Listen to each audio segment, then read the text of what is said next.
ഉദ്ദേശം എന്താ? ദുനിയാവിലും ആഖിറത്തിലും അള്ളാഹിനെ പൊരുത്തം നേടുക. നിന്റെ ഉദ്ദേശം എന്താ? അത് നേടും. ഇപ്പൊ കടം തീരാൻ വേണ്ടി സ്വലാത്തിയല്ലേ കടം തീരും. സുൽത്താനം കിട്ടൂല എന്നേ ഉള്ളൂ. കടം തീരും. കടം തീരാൻ വേണ്ടി സ്വലാത്തിയല്ലേ കടം തീരും. നന്നാൻ വേണ്ടി സ്വലാത്തില്ല നന്നാവും. എന്തും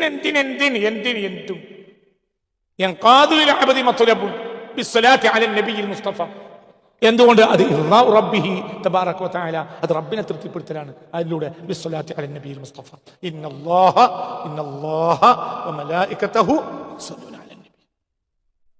ഹബീബിന് സ്വലാത്തില്ല അള്ളാഹ്ക്ക് ഏറ്റവും ഇഷ്ടമുള്ള കാര്യമാണ്. അപ്പൊ അതുകൊണ്ട് നിന്റെ മത്ലബ് അതിൽ, നിന്റെ മത്ലബ് ഉദ്ദേശ്യം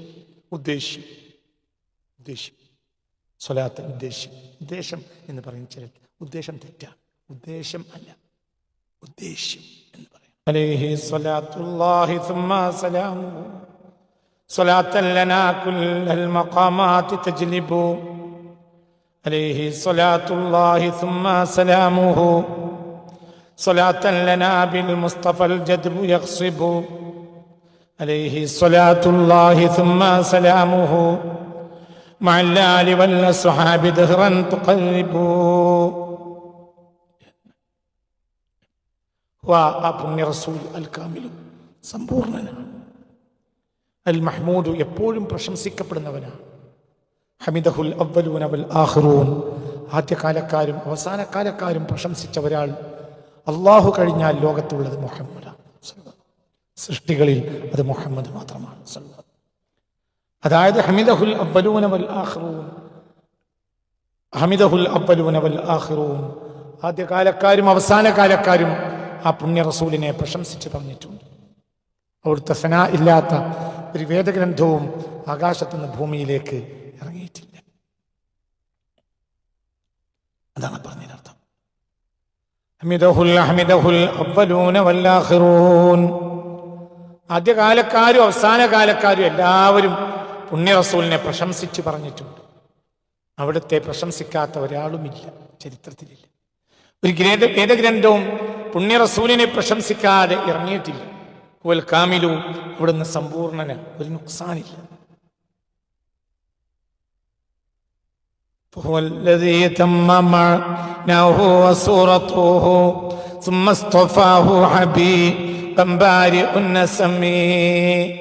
എന്ന് ബുർദക്കാരൻ പറഞ്ഞല്ലേ. അല്ലാഹുവിന്റെ ഹബീബ് സല്ലല്ലാഹു അലൈഹി വസല്ലം ആരാ?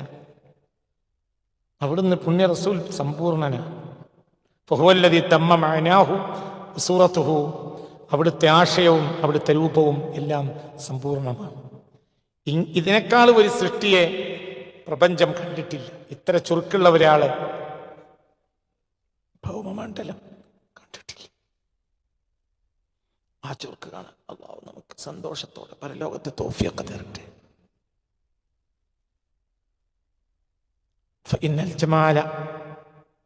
فإن الجمال أعطي ليوسف شطره فأما الحبيب كأنه الجمال كله.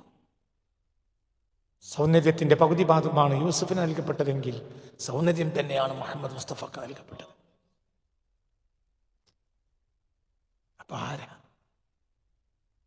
അങ്ങനെ ഒരാളില്ല. ഇനി ചരിത്രത്തിൽ അങ്ങനെ ഒരാളില്ല. ഇനി അങ്ങനെ ചരിത്രത്തിൽ പറയാൻ ഒരാൾ ഇല്ല. അതാണ് മുഹമ്മദ് മുസ്തഫ സല്ലല്ലാഹു അലൈഹി വസല്ലം.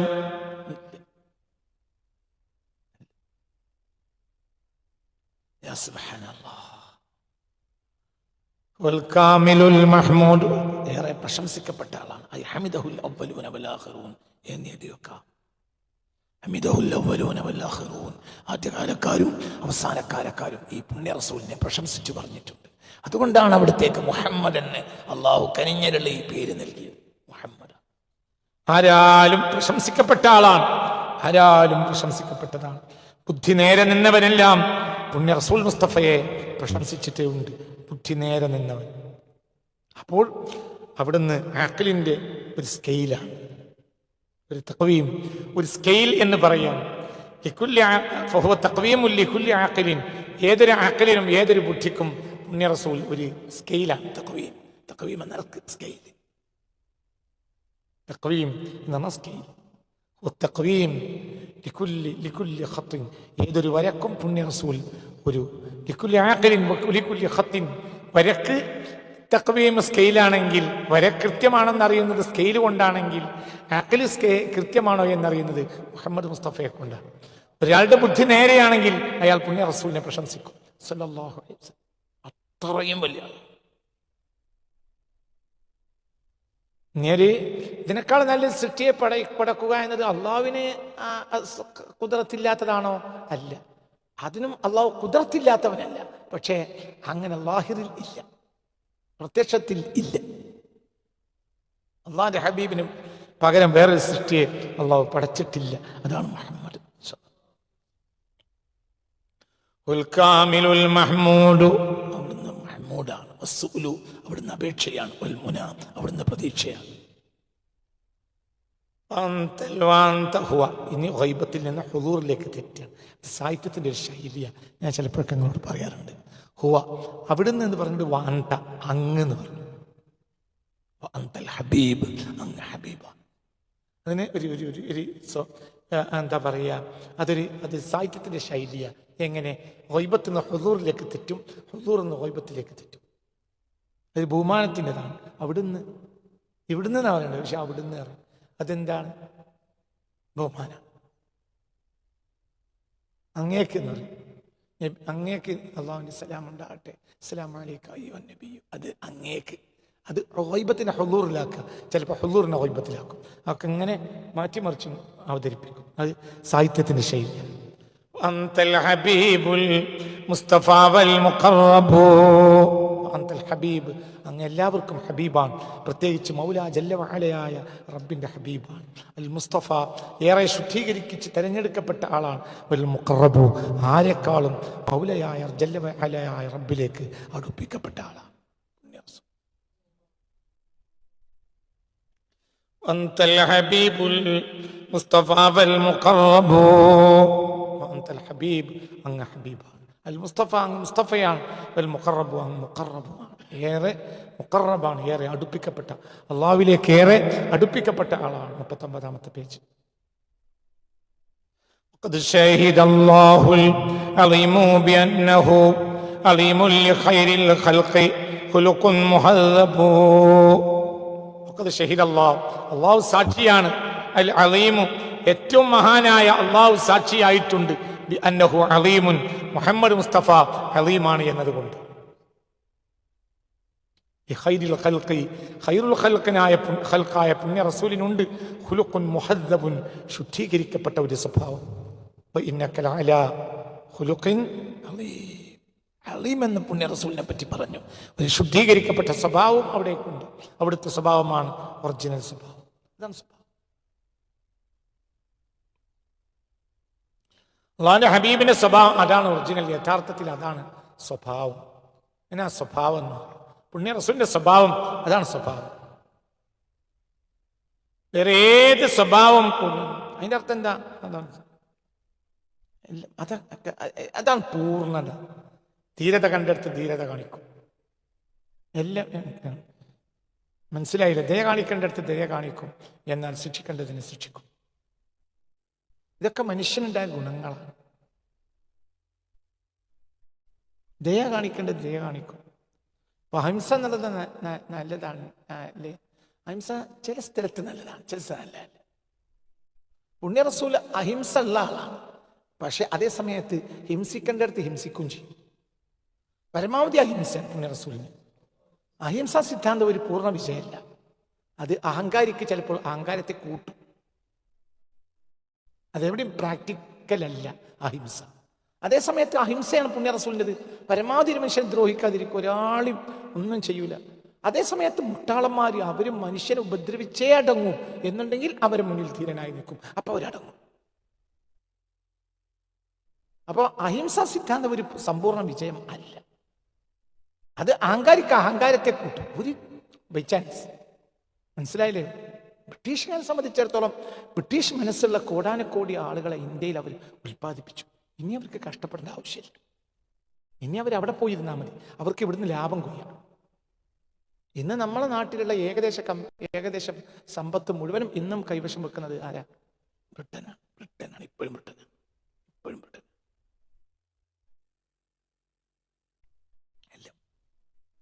എല്ലാം എല്ലാം എല്ലാം എല്ലാം എല്ലാം നമ്മളെ രാജ്യത്തെ ഹിന്ദുസ്ഥാൻ കമ്പനി ആരുടേതാ? നമ്മൾ പറഞ്ഞ ഹിന്ദുസ്ഥാൻ കമ്പനി എന്നാണ് നമ്മൾക്ക് തോന്നും. എന്ത് ഇന്ത്യക്കാർ? ബ്രിട്ടീഷുകാർ. ഇപ്പോഴും ബ്രിട്ടീഷുകാർ. നിങ്ങൾ ഹിന്ദുസ്ഥാൻ കമ്പനിയുടെ ഒരു പ്രൊഡക്റ്റ് വാങ്ങിയാൽ അതിന്റെ ലാഭം ബ്രിട്ടീഷ്. ഇന്ന് നമ്മുടെ ചിന്ത അവരുടേതാണ്, നമ്മുടെ എഡ്യൂക്കേഷൻ അവരുടേതാണ്. നമ്മളെ ആളുകളെ തന്നെ മറന്നല്ലോ. അപ്പൊ നമ്മളൊരാളെ പറ്റി നമ്മൾ പഠിക്കുന്നു പോലും ഇല്ല. അതേസമയത്ത് ബ്രിട്ടനെ നമ്മൾ പഠിക്കാം, ബ്രിട്ടന്റെ ആളുകളെ നമ്മൾ മഹത്വവൽക്കരിക്കാം. നമ്മളെ ഭാരതത്തിൽ എത്ര എത്ര വലിയ വലിയ ആളുകൾ കഴിഞ്ഞു പോയിട്ടുണ്ട്. ഇപ്പൊ ചാണക്യൻ എന്ന് പറഞ്ഞാൽ ആരാന്ന് കുട്ടികൾക്ക് അറിയില്ല. അതേസമയത്ത് കുട്ടികൾക്ക് ആരാണ് വില്യം ഷേക്സ്പിയർ എന്നറിയും. ആരാണ് ചാണക്യൻ എന്ന്? ഭാരതത്തിന്റെ ഒരു സംഭാവനയാണ് ചാണക്യൻ. അൻ എക്സാമ്പിൾ, ചാണക്യനെ ഇന്ത്യക്കാർക്ക് അറിയില്ല, അതേസമയത്ത് ഷേക്സ്പിയർ അറിയാം. നമ്മുടെ ചരിത്രം നമ്മുടേതല്ല, നമ്മുടെ വിദ്യാഭ്യാസം നമ്മുടേതല്ല, നമ്മൾ കൊടുക്കുന്ന പണം നമ്മുടേതല്ല, ഒന്നും നമ്മുടേതല്ല.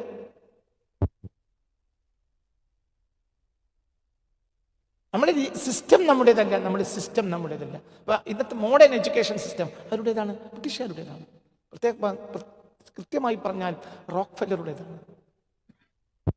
ജോൺ ഡി റോക്ക്ഫെല്ലർ, അയാളുടേതാണ് ഇന്നത്തെ വിദ്യാഭ്യാസ സംവിധാനമൊക്കെ. ഇത് ഭാരതീയ സംവിധാനമല്ല, റോക്ക്ഫെല്ലറുടെ സംവിധാനം. ഇന്നത്തെ ഈ സ്കൂൾ വിദ്യാഭ്യാസത്തിന്റെ മുഴുവനും അടിസ്ഥാന പണം ചെലവാക്കിയത് റോക്ക്ഫെല്ലർ. ആ സംവിധാനത്തിലാണെന്ന് ഇന്ത്യൻ സ്കൂളുകൾ പ്രവർത്തിക്കുന്നത്. ഇന്ത്യൻ സ്കൂളുകൾ ഇങ്ങനെയല്ല, ഭാരതീയ പഠന രീതിയേ ഇങ്ങനെയല്ല. അപ്പൊ മോഡേൺ എഡ്യൂക്കേഷൻ സിസ്റ്റം ആരാണത് കൊണ്ടുവന്നത്? അത് ബ്രിട്ടനാണ് കൊണ്ടുവന്നത്, അമേരിക്കയും ബ്രിട്ടനും. അപ്പൊ എല്ലാ സംവിധാനവും അവരുടേതായ സ്ഥിതിക്ക് പിന്നെ അവർക്ക് ഇവിടുന്ന് പോകാതെ വല കയ്യിൽ പിടിച്ചിട്ട് അവർക്ക് മീൻ പിടിക്കാവുന്നതേ ഉള്ളൂ. അതാണ് ബ്രിട്ടൻ ചെയ്തത്. അല്ലാതെ ഗാന്ധിജിയുടെ അഹിംസ സിദ്ധാന്തം കൊണ്ടാണ് എന്താ പറയുക ബ്രിട്ടീഷുകാർ ഇന്ത്യ വിട്ടുപോയത് എന്ന് പറയുന്നത് ഒരു തരം ഫലിതം മാത്രമാണ്. അത് സ്കൂൾ ക്ലാസ്സിൽ വെച്ച് അധ്യാപകൻ ചോദിച്ചു, ഇന്ത്യയിൽ ബ്രിട്ടീഷുകാർ ഇന്ത്യ വിട്ടത്, ബ്രിട്ടീഷുകാർ ഇന്ത്യയിൽ നിന്ന് പിൻവാങ്ങിയത് എന്തുകൊണ്ട് എന്ന് ചോദിച്ചു മാഷ്. അപ്പൊ കുട്ടി പറഞ്ഞു, അന്ന് പിന്നിന് ഇന്ത്യയിൽ വില വളരെ കുറവായിരുന്നു എന്ന്. ഒരു ഫലിത മനസ്സിലായി എന്ന് പറഞ്ഞ പോലത്തെ ഒരു ഫലിതാണ്. ബ്രിട്ടീഷുകാർ ഇന്ത്യയിൽ നിന്ന് പിൻവാങ്ങിയത് എന്തുകൊണ്ടെന്ന് ചോദിച്ചു മാഷ്. അപ്പൊ കുട്ടി മറുപടി പറഞ്ഞു, അന്ന് ഇന്ത്യയിൽ പിന്നിന് വളരെ വില കുറവായിരിക്കും. അതൊരു ഫലിത എന്ന് പറഞ്ഞതുപോലത്തെ ഒരു ഫലിതാണ്. എന്ത്? ഗാന്ധിജിയുടെ അഹിംസ സിദ്ധാന്തം ഒരിക്കലും പ്രാക്ടിക്കലല്ല. എപ്പോഴെങ്കിലും പ്രാക്ടിക്കലാവും, എപ്പോഴെങ്കിലും. ഉദാഹരണം പറയാം, ബൈബിൾ. ഞാൻ അവിടെ ഖുർആന്റെ യുദ്ധകഥകളൊക്കെ മാറ്റി വെക്കും. ബൈബിൾ നിറയെ യുദ്ധകഥകളാണ്. എന്തുകൊണ്ട്? പ്രവാചകന്മാർ എന്നൊരു അധ്യായമുണ്ട് പഴയ നിയമത്തിൽ. ഞാനത് പലവട്ടം വായിച്ചിട്ടുണ്ട്. പ്രവാചകന്മാർ യുദ്ധം ചെയ്ത കഥയാണ് പറയുന്നത്. ബൈബിൾ പഴയ നിയമത്തിൽ പ്രവാചകന്മാർ എന്ന അധ്യായമുണ്ട്. ഈ അധ്യായത്തിൽ നിറയെ പ്രവാചകന്മാർ നടത്തിയ യുദ്ധകഥകളാണ് ഉള്ളത്. എന്തുകൊണ്ടാണ്? ദൈവിക പ്രവാചകന്മാർ എന്ന് ക്രിസ്ത്യാനിറ്റി പരിചയപ്പെടുത്തുന്ന ആളുകളാണ് ഇപ്പൊ ഈ പ്രവാചകന്മാർ എന്നത്. ഈ പ്രവാചകന്മാരെല്ലാം യുദ്ധം ചെയ്തവരാണ്. എന്തുകൊണ്ട് യുദ്ധം ചെയ്യേണ്ടി വന്നു? യുദ്ധം എപ്പോഴും അനിവാര്യമാണ്. യുദ്ധം അനാവശ്യമായി ചെയ്യുമ്പോഴാണ് പ്രശ്നം. യുദ്ധം അനിവാര്യമാകുമ്പോൾ അനിവാര്യം തന്നെയാണ്. അഹിംസ ഒരിക്കലും പ്രാക്ടിക്കൽ അല്ല, അത് ഏതെങ്കിലും ഒരു സാഹചര്യത്തിൽ പ്രാക്ടിക്കലാണ്, അത്രയേ ഉള്ളൂ. ബ്രിട്ടീഷുകാർക്ക് വേണ്ട എല്ലാ സംവിധാനങ്ങളും മാസക്കണക്കിന് ഇരുന്ന് ആലോചിച്ച്, ഗാന്ധിജിയും നെഹ്റുവും അടക്കമുള്ളവർ ഇരുന്ന് ആലോചിച്ച് അവർ തീരുമാനിച്ച് അവരുടെ സംവിധാനം നമ്മൾ അംഗീകരിച്ചതിന് ശേഷം മാത്രമാണ് അവർ ഇന്ത്യ വിട്ടുവന്നത്. അപ്പൊ അവരെ സംബന്ധിച്ചിടത്തോളം ലാഭം അവർക്ക് ഇനിയും മെയ് അനങ്ങാതെ ലാഭം കൊയ്തെടുക്കാൻ കഴിയും. അവരെ പട്ടാളക്കാർക്ക് ഒരു ആപത്തോട്ട് വരില്ല. അപ്പൊ ഇവിടെ ആവുമ്പോൾ സ്വാഭാവികമായും എന്തുണ്ട്, അവർക്ക് ലാഭം ഉണ്ടെങ്കിൽ അവരുടെ പട്ടാളക്കാരെ എണ്ണം കുറയും. ഇങ്ങനെ പട്ടാളക്കാരെ എണ്ണം കുറഞ്ഞാൽ അവർക്ക് എന്തുണ്ടാവും എന്നറിയോ? അവർ ഇന്റേണൽ പ്രശ്നങ്ങൾ ഉണ്ടാവും, അവരുടെ നാട്ടിൽ ആഭ്യന്തര കലാപം ഉണ്ടാവും. കാരണം അന്യനാട്ടിൽ കൊണ്ടുപോയി നമ്മുടെ പട്ടാളക്കാരെ നമ്മളെ സർക്കാർ കൊല്ലുകയാണെന്ന് പറഞ്ഞാൽ അവർ ഒരുപാട് പ്രശ്നം, ആഭ്യന്തര കലാപങ്ങൾ ഉണ്ടാവും. അതിന് പട്ടാളക്കാരെ സംരക്ഷിച്ചു ബ്രിട്ടൻ, അതേസമയത്ത് ലാഭം മുഴുവൻ വാങ്ങുകയും ചെയ്തു. അഹിംസാ സിദ്ധാന്തം കൊണ്ടാണ്, ഗാന്ധിജിയുടെ അഹിംസാ സിദ്ധാന്തം കൊണ്ടാണ് ബ്രിട്ടീഷുകാർ ഇന്ത്യ വിട്ടുപോയത് എന്ന് പറയുന്നത് ഒരു ശുദ്ധമായ ഫലിതം മാത്രമാണ്. അതൊരിക്കലും പ്രാക്ടിക്കൽ അല്ല. എപ്പോഴെങ്കിലും എന്നാ പുണ്യ റസൂൽ തികഞ്ഞ അഹിംസാവാദിയാണ്. ഞാൻ പറയട്ടെ, അള്ളാഹുവിന്റെ ഹബീബ് സല്ലല്ലാഹു അലൈഹി വസല്ലമ തങ്ങളുടെ കാലഘട്ടത്തിൽ ഞാൻ പറയട്ടെ, AD 624 മുതൽ AD 624 മുതൽ 630 വരെയുള്ള കാലഘട്ടത്തിൽ എന്നല്ല 32 വരെയും യുദ്ധങ്ങൾ, നബി പങ്കെടുത്ത യുദ്ധങ്ങളും പങ്കെടുക്കാതെ അയച്ച യുദ്ധങ്ങളും ആയിട്ട് 32 വരെയും യുദ്ധങ്ങൾ നടന്നിട്ടുണ്ട് ജീവിതകാലത്ത് എന്നല്ല.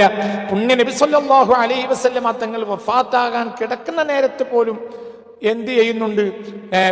എന്താ ബൈസന്റിയൻ റോമക്കാർക്കെതിരെയുള്ള പടയെ പുണ്യ റസൂൽ നിശ്ചയിച്ചിട്ടാണ് വഫാത്താവുന്നത്. അങ്ങനെ വരെ ഉണ്ട്. ഈ കാലയളവിൽ ആകെ 2 കക്ഷിയുമായി മരണപ്പെട്ടത് 400-ൽ താഴെ ആളുകൾ മാത്രമാണ്. എന്തുകൊണ്ടാണ്? നബിയുടെ അഹിംസ. അതഹിംസയാണ്. അതായത് പരമാവധി മനുഷ്യരുടെ പേർക്ക് ആപത്ത് കുറക്കുക. 2 പക്ഷത്തുമായി കൊല ചെയ്യപ്പെട്ടത് 400-ൽ താഴെ ആളുകളാണ്. 2 പക്ഷത്തുമായി കൊല ചെയ്യപ്പെട്ടു. ലക്ഷക്കണക്കിന് ആളുകൾ കൊല ചെയ്യപ്പെടുന്ന യുദ്ധങ്ങൾ അക്കാലത്തുണ്ട്. ലക്ഷക്കണക്കിന് ആളുകൾ കൊല ചെയ്യപ്പെടുന്ന യുദ്ധങ്ങൾ അക്കാലത്ത് നടന്നിട്ടുണ്ട്. പക്ഷെ നബി സല്ലല്ലാഹു അലൈഹി വസല്ലമയുടെ മേലുള്ള ഏറ്റുമുട്ടലിൽ ആകെ കൊല ചെയ്യപ്പെട്ടത് 400-ൽ താഴെ ആളുകളാണ്. നിങ്ങൾ ചിന്തിക്കുക, എന്തുകൊണ്ട് നബിയുടെ അഹിംസ സിദ്ധാന്തം? അതിന്റെ അർത്ഥം എപ്പോഴും കണ്ടവരെ വലത്തെ കവളത്തടിച്ചാൽ ഇടത്തേക്ക് അവൾ കാണിച്ചു കൊടുക്കാനാണോ? അല്ല, ഒരിക്കലും അല്ല. തിരിച്ചടിക്കേണ്ടവരോട് തിരിച്ചടിക്കും. എന്തുകൊണ്ട്? തിരിച്ചടിച്ചാലേ അവൻ അമരുള്ളൂ. അവിടെയാണ് കമാലിയത്ത്. ഗാന്ധിജി ഒരു സമ്പൂർണമായ വാദമല്ല കൊണ്ടുവന്നത്.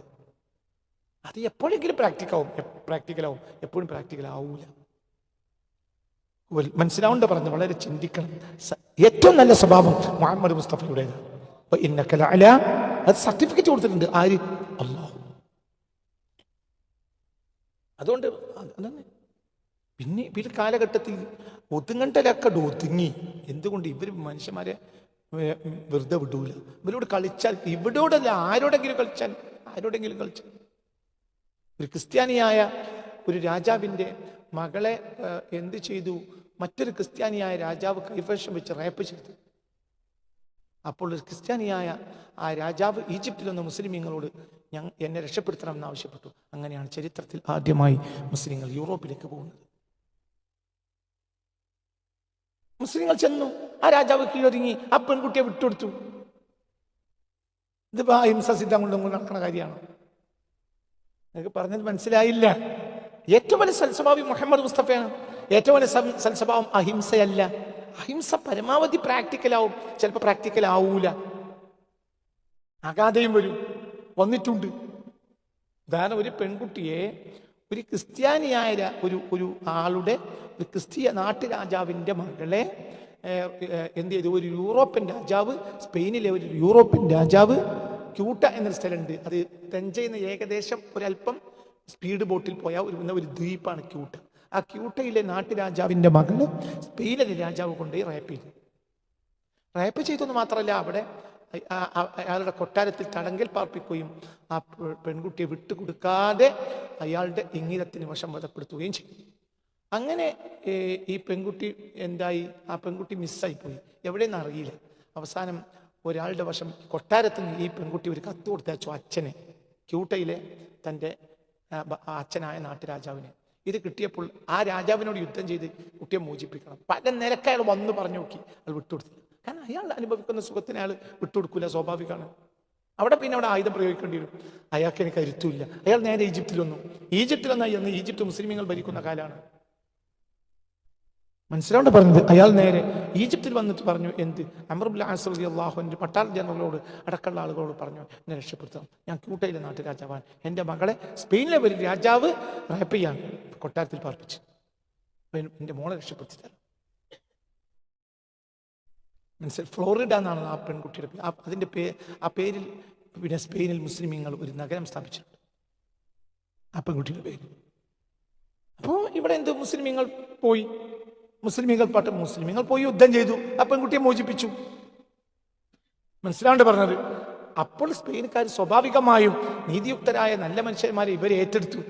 അങ്ങനെയാണ് ചരിത്രത്തിൽ ആദ്യമായി യൂറോപ്പിൽ മുസ്ലിമീങ്ങൾ ചെല്ലുന്നത്. എന്തിനു വേണ്ടിയാണ്? ഒരു പാവപ്പെട്ട ഒരു, മനസ്സിലായില്ലേ, മർദ്ദിപ്പിക്കപ്പെട്ട ഒരു പാവപ്പെട്ട ക്രിസ്ത്യാനി പെൺകുട്ടിയെ രക്ഷപ്പെടുത്താൻ വേണ്ടിയാണ് സ്പെയിനിന്റെ ചരിത്രത്തിൽ ആദ്യമായി, യൂറോപ്പിന്റെ ചരിത്രത്തിൽ ആദ്യമായി മുസ്ലിമീങ്ങൾ യൂറോപ്പിലേക്ക് പോകുന്നത്. അപ്പൊ അവിടെ അഹിംസ പറഞ്ഞിട്ട് കാര്യമല്ല. അഹിംസ അയാൾ പറഞ്ഞു നോക്കി. ആര്? ഈ രാജാവായ അച്ഛന് ഞാൻ അങ്ങനെയല്ലേ, പാവല്ലേ, മറ്റല്ലേ, മറിച്ചല്ലേ വിട്ടുകൊടുക്കും. അയാൾ എങ്ങനെ, അയാൾ അനുഭവിക്കുന്ന ആ പെണ്ണിന്റെ സുഖത്തിൽ അയാൾ മതിമറന്ന ആളാണ്, അങ്ങനെ വിട്ടുകൊടുക്കും. മനസ്സിലാവുണ്ട്?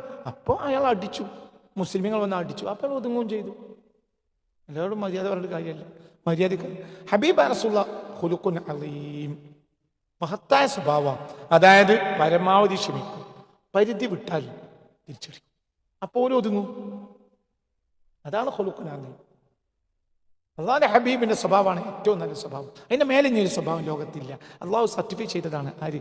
അള്ളാഹുവിന്റെ ഹബീബിന്റെ സ്വഭാവമാണ് ഏറ്റവും നല്ല സ്വഭാവം. قد شهد الله العليم بأنه عليم لخير الخلق خلق مهذب وقد شهد الله, അള്ളാഹു സാക്ഷ്യപ്പെടുത്തിയിട്ടുണ്ട്, അൽ അലീമു, ഏറ്റവും മഹാനായ റബ്ബ് സാക്ഷ്യപ്പെടുത്തിയിട്ടുണ്ട്, ബി അന്നഹു, പുണ്യ റസൂൽ അലീമുൻ, അലീമാണ്. പിന്നെ എന്തുമാണ് ഖൈറുൽ ഖൽഖി, ഖൈറുൽ ഖൽഖിന് ഉണ്ട് ഖുലുഖുൻ മുഹദ്ദബുൻ, മുഹദ്ദബായ, മനസ്സിലായില്ലേ, മുഹദ്ദബായ ശുദ്ധീകരിക്കപ്പെട്ട, കടഞ്ഞ് തെളിച്ച് ശുദ്ധീകരിക്കപ്പെട്ട സ്വഭാവം ഹബീബായ നബിക്കുണ്ട് എന്ന കാര്യത്തിൽ അല്ലാഹു സുബ്ഹാനഹു വ തആല, അതും അല്ലാഹു തആല സാക്ഷ്യപ്പെടുത്തിയ കാര്യമാണ്. ബിഅന്നഹു അലീമുൻ ലിഖൽഖി, അവ രണ്ട് കാര്യമുണ്ട്. അല്ലാഹുവിന്റെ ഹബീബ് മഹാനാണെന്നും വ ഇന്നക ലഅലാ ഖുലുഖിൻ അലീം, അലീമാണെന്നും പറഞ്ഞിട്ടുണ്ട്. ഖുലുഖുൻ മുഹദ്ദബുണ്ട്, അതായത് ശുദ്ധീകരിക്കപ്പെട്ട, കടഞ്ഞ് തെളിച്ച് ശുദ്ധീകരിക്കപ്പെട്ട സ്വഭാവമാണ് പുണ്യ റസൂലിൻ്റെത് എന്നും അല്ലാഹു തആല സാക്ഷ്യപ്പെടുത്തിയിട്ടുണ്ട്. പിന്നെ അലൈക സ്വലാത്തുല്ലാഹി തുമ്മ സലാമുഹു സ്വലാത്തൻ ബിഹാ യൻഖാദു ലിൽ അബ്ദി മത്ലബു. അലൈക സ്വലാത്തുല്ലാഹ്, അല്ലാഹുവിന്റെ റസൂലേ അങ്ങയുടെ മേൽ അല്ലാഹുവിന്റെ സ്വലാത്ത് ഉണ്ടാകട്ടെ, തുമ്മ സലാമു, അല്ലാഹുവിന്റെ സലാമും ഉണ്ടാകട്ടെ. സ്വലാത്തിന് ഒരു സ്വലാത്ത്, ബിഹാ,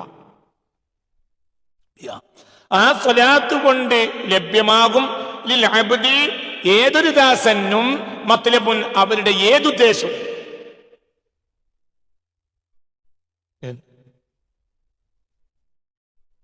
അലൈക സ്വലാത്തുല്ലാഹി സുമ്മ സലാമു സ്വലാത്തൻ ബിഹാ യൻഖാദു ലിൽ അബ്ദി മത്ലബു.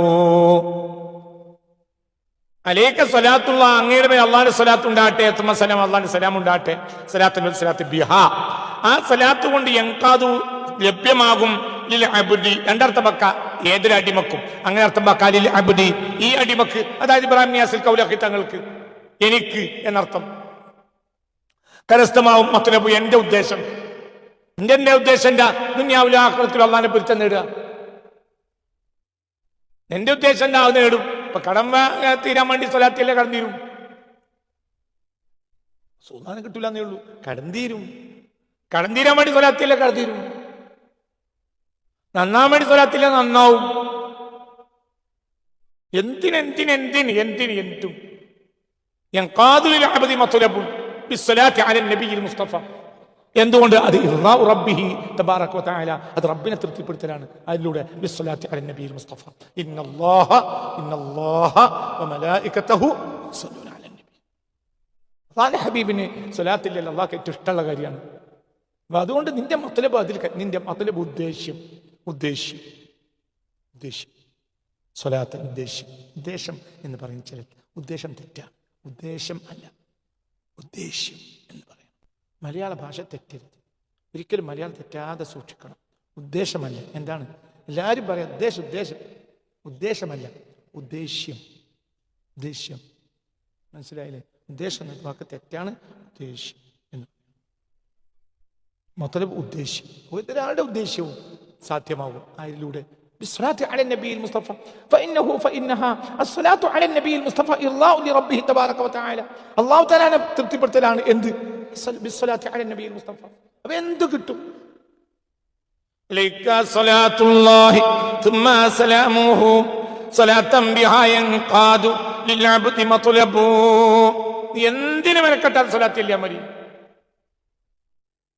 സലാത്തിന്റെ യഥാർത്ഥ ലക്ഷ്യം എന്തല്ല, സലാത്തിന്റെ യഥാർത്ഥ ലക്ഷ്യം അള്ളാഹിന്റെ പൊരുത്താണ്. അതേസമയത്ത് ഇവിടെ കടം തീരാൻ സലാത്തില്ലേ എന്താവും? കടം തീരും. മകളെ കെട്ടിക്കാൻ സലാത്തില്ലേ മകളെ കിട്ടും. ചെറിയ പോകാൻ സലാത്തില്ല ചെറു വഴി അള്ളാഹുവൻ തുറന്നു തരും. വഴിയാൽ തുറന്നു തരും. ആഫിയത്തിന് ആഫിയത്തിട്ടു. പക്ഷെ സലാത്തിന്റെ യഥാർത്ഥ ലക്ഷ്യതൊന്നുമല്ല, അള്ളാഹിന്റെ പൊരുത്താണ്. മനസ്സിലായില്ലേ? എന്റെ ഉദ്ദേശം കിട്ടും. അലൈക സലാത്തുല്ലാഹി തുമ്മാ സലാമുഹു സലാത്തൻ ബിഹാ യൻഖാദു ലിൽഅബ്ദി മത്ലബു. അലൈക സലാത്തുല്ലാഹി ഫീ കുല്ലി തുർഫത്തിൻ കദാക സലാമുൻ മിസ്ല മിസ്കിൻ അവ തയബു. അലൈക സലാത്തുല്ലാഹ്, അങ്ങയുടെ മേൽ അല്ലാഹുവിന്റെ സലാത്ത് ഉണ്ടാകട്ടെ. ഫീ കുല്ലി തുർഫത്തിൻ, ഓരോ ഇമ വെട്ടുന്ന സെക്കൻഡുകളിലും. ഇമ വെട്ടുന്ന നേരം, ഓരോ ഇമ വെട്ടലിലും, അതായത് ഓരോ സെക്കൻഡിലും, ഓരോ നിമിഷത്തിലും, ഓരോ മൈക്രോ നിമിഷത്തിലും അള്ളാഹുവിന്റെ സലാത്ത് ആരുടെ മേലുണ്ടാകട്ടെ? പുണ്യ റസൂലിന്റെ മേൽ ഉണ്ടാകട്ടെ. അപ്രകാരം അള്ളാഹുവിന്റെ സലാമും ഹബീബിന്റെ മേലുണ്ടാകട്ടെ. ഏതുപോലെയുള്ള മിസ്ല മിസ്കിൻ, കസ്തൂരി പോലെ സൗഗന്ധികമുള്ള സലാം, അല്ലെങ്കിൽ അതിനേക്കാൾ സുഗന്ധപൂരിതമായ.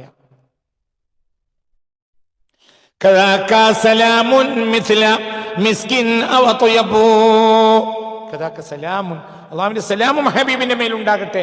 മിസ്ല മിസ്കിൻ, കസ്തൂരി പോലെയുള്ള സലാം.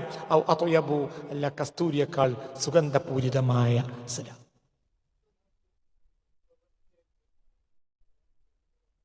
സലാത്ത് പ്രവർത്തിയേറ്റം വരും. അള്ളാഹിന്റെ ഹബീബിന്റെ ദിക്ർ മുഴുവൻ സലാത്താണ്. അള്ളാഹിന്റെ ഹബീബിൽ ലയിച്ച ഒരാളുടെ ഓരോ സെക്കൻഡും സലാത്താണ്. സലാത്ത് ചെല്ലേണ്ട ആവശ്യമൊന്നുമില്ല. അല്ലെങ്കിൽ തന്നെ ഒരു ഹുദൂർ സലാത്തേക്കും. അവർ റസൂലുള്ളാഹി ഫനാ ആയിട്ടുണ്ട്. അള്ളാഹു റസൂൽ ഫനാ ആകുക. അവർ പല കാര്യം അവർ ചെയ്യുന്നുണ്ടാവും, പക്ഷെ അവർ റസൂലുള്ളാഹിനെ കൊണ്ട് ജീവിക്കുകയാണ്. അപ്പൊ അവരുടെ ജീവിതം മുഴുവൻ സലാത്താണ്. അങ്ങനെയും വരും. ലഫ്ലായിക്കൊള്ളണമെന്നൊന്നുമില്ല. ലക്ഷ്യ റസൂലായാൽ മതി. അവർ ഐക്യരാഷ്ട്രസഭയിൽ പ്രസംഗിക്കും, അപ്പോൾ ഒരു ലക്ഷ്യം അല്ലാഹുവിന്റെ റസൂലായിരിക്കും. അവർ ലേഖനം എഴുതും, അവർ പ്രഭാഷണം നടത്തും, അവർ ദിർസർത്തും, ലക്ഷ്യ റസൂലായിരിക്കും. അവിടേക്ക് എത്തണം. അതാണ് ഈമാൻ. അവിടേക്കെത്തണം. റസൂലുള്ളാഹിൽ ഫനാ. അതാ സ്വലാത്ത്. നോമ്പുറ്റി കറന്നു. അതെ, റസൂലുള്ളാഹിൽ സമർപ്പിക്കാം. നോമ്പുറ്റി കറന്നു നോമ്പിന് വിളിട്ടുമല്ലോ എന്ന് പറയും പോലെ. അതിനേക്കാൾ വലുതാണ് ആ കട തുറക്കൽ പോലെയല്ല. അവർ ഹുളൂർ തന്നെയും അവരൊരു സ്ഥലത്ത് ഹാജറായാൽ റസൂലുള്ളാഹിനെ ജനങ്ങൾ ഉൾക്കൊള്ളും. പക്ഷെ അത് അവിടേക്ക് മനുഷ്യൻ എത്ര കുറച്ച് പണിയാണ്. കേവലം സലാത്ത് കൊണ്ടൊന്നും മനുഷ്യൻ കേവലം സലാത്ത് കൊണ്ട് അള്ളാഹിനെ കിട്ടിക്കോളണമെന്നൊന്നുമില്ല. അവന്റെ ഉദ്ദേശങ്ങൾ കിട്ടും. ഉദാഹരണം പറയാം, ഫമൻകാനത്ത് ഹിജ്റത്തുഹു ഇലാ ദുനിയാ യുസിബുഹാ. ഹിജ്റ എന്ന വലിയൊരു കാര്യമാണ്. പക്ഷെ അത് ദുനിയാവിന് വേണ്ടിയാണെങ്കിൽ ദുനിയാവ് കിട്ടും, അല്ലാതെ ഹിജ്റ കിട്ടൂല. അവഇംറഅത്തിൻ യൻകിഹുഹാ, ഒരാൾ ഒരു പെണ്ണിനെ കെട്ടാൻ വേണ്ടിയിട്ട് ഹിജ്റ പോയി എങ്കിൽ പെണ്ണിനെ കിട്ടാം ഹിജ്റന്റെ കൂലി കിട്ടൂല. അങ്ങനെ ആദ്യം എന്തിനാണ് റസൂൽ വന്നത് എന്ന് പഠിക്കണം. എന്തിനാണ് റസൂൽ വന്നത് അത് പഠിക്കണം. എന്തിനാണ് റസൂൽ വന്നത്, ആരാണ് റസൂലിന്റെ എതിരാളി പഠിക്കണം. ഞങ്ങൾ പിന്നെയും പറയാണ്, എൻ്റെ തിരുദൂതർ നിയോഗം എന്ന പുസ്തകം വായിക്കണം. നിർബന്ധമായി എല്ലാ മുസ്ലിമും വായിക്കണം, എല്ലാ പണ്ഡിതനും വായിക്കണം, എല്ലാ പണ്ഡിതനല്ലാത്തവനും വായിക്കണം. അതൊരു നിയോഗം പോലെ എഴുതിയ പുസ്തകം. ഞാൻ എൻ്റെ ജീവിതത്തിൽ പുണ്യ റസൂലിന് വേണ്ടി ചെയ്ത ഒരു കർമ്മം ഉണ്ടെങ്കിൽ അത് നിയോഗം എന്ന പുസ്തകമാണ്. ഇതൊരു പുസ്തകം. അത് നിങ്ങൾ 100 വട്ടം വായിച്ചാലും നിങ്ങൾക്ക് മതിയാവില്ല. അത് യഥാർത്ഥാണ് പറഞ്ഞത്. അതാണ് റസൂലുള്ളാഹി സ്വല്ലല്ലാഹു അലൈഹി വസല്ലം. അത് മനസ്സിലാക്കുക തന്നെ വേണം. നിർബന്ധമാണ് വായിക്കൽ. ഇന്നത്തെ അല്ലെ പുതിയ SSLC പഠിക്കുന്ന കുട്ടികൾ ഏറ്റവും ചുരുങ്ങിയത് അവർ മുതൽ ഇതിന് മേളക്കിലൊക്കെ പഠിക്കണം. 8ാം ക്ലാസ്സിലുള്ള മുതലുള്ള എല്ലാ കുട്ടികളും പുസ്തകം വായിച്ചിരിക്കണം. സ്കൂളിൽ 8ാം ക്ലാസ് മുതലുള്ള സകല കുട്ടികളും 9ാം ക്ലാസ് 10ാം ക്ലാസ് +1 +2 ഡിഗ്രി എല്ലാ കുട്ടികളും പുസ്തകം വായിക്കണം. അവൻ കലക്ടറാണോ മുസ്ലിം ആണെങ്കിൽ എൻ്റെ പുസ്തകം വായിക്കണം. ഒരാളൊരു മുസ്ലിമായ കലക്ടറാണ്, എന്നാലും ആ പുസ്തകം വായിക്കണം. എന്തുകൊണ്ട്? ആ പുസ്തകം ഈ ലോകത്ത് ഇന്ന് പുറത്തിറങ്ങി നടക്കുന്ന എല്ലാവരും പുസ്തകം വായിക്കണം. മലയാളത്തിൽ എഴുതിയെങ്കിലും ഇൻഷാ അള്ളാഹ് അതിന് വാതിൽ തുറക്കണം ഇംഗ്ലീഷിലേക്ക്. എനിക്ക് ആഗ്രഹമുണ്ട്. ജീവിതത്തിൽ ഏറ്റവും വലിയ ആഗ്രഹം പുസ്തകം ഇംഗ്ലീഷിലാക്കുക എന്നുള്ളതാണ്. കാരണം അത് മലയാളത്തിൽ മാത്രം ഒതും കണ്ടൊരു ചിന്തയുമല്ല. ആ പുസ്തകം എല്ലാവരും വായിക്കണം. അത് തമാശ പറയല്ല. അത് എഡ്യൂക്കേറ്റഡ് ആയ ആളുകളൊക്കെ വായിക്കണം. 8ാം ക്ലാസ് മുതൽ വിദ്യാഭ്യാസമുള്ള ആധുനിക ലോകത്ത് ജീവിക്കുന്ന എല്ലാ ആണും പെണ്ണും എൻ്റെ തിരുദൂതർ നിയോഗം എന്ന പുസ്തകം വായിക്കണമെന്ന് ഞാൻ കാല് പിടിച്ചപേക്ഷിക്കണം. അപ്പോഴേ നിങ്ങൾക്ക് റസൂൽ മനസ്സിലാവും. നിർബന്ധമാണ് പുസ്തകം വായിക്കാൻ. അല്ലാതെ റസൂലുള്ളാഹിനെ കയ്യും കാലും വായിച്ച് വർണ്ണിച്ച് നടന്നിട്ട് അത് നല്ലതല്ലേ, നല്ലതാണ്. പക്ഷെ റസൂലുള്ളാഹിന് തിരിയില്ല. എവിടെയാണ് റസൂലുള്ളാഹിന്റെ പൊസിഷൻ അത് മനസ്സിലാവില്ല. അത് മനസ്സിലാവും. അതൊരു തൗഫീഖാണ്. തൗഫീഖില്ലെങ്കിൽ പുസ്തകം എഴുതാൻ കഴിയില്ല. 14 നൂറ്റാണ്ട് കാലത്തിനുള്ളിൽ ഇങ്ങനൊരു പുസ്തകം ലോകത്തുണ്ടായിട്ടില്ല എന്ന് എനിക്ക് ഉറപ്പാണ്. ഇങ്ങനൊരു പുസ്തകം 1400 കൊല്ലത്തിനുള്ളിൽ ലോകത്തുണ്ടായിട്ടില്ല. തിരുദൂതർ നിയോഗം എന്ന എൻ്റെ പുസ്തകം ഒരു ചിന്ത ലോക ചരിത്രത്തിൽ ഒരു പുസ്തകമായി ഇറങ്ങിയിട്ടില്ല എന്നെനിക്കുറപ്പാണ്. അതൊരു പുസ്തകത്തെയും കോപ്പി അടിച്ചതുമല്ല. ഇതൊരു വളരെ പ്രധാനമാണ്, നിർബന്ധമാണ്. എല്ലാവരും വായിക്കുന്ന നിർബന്ധമാണ്.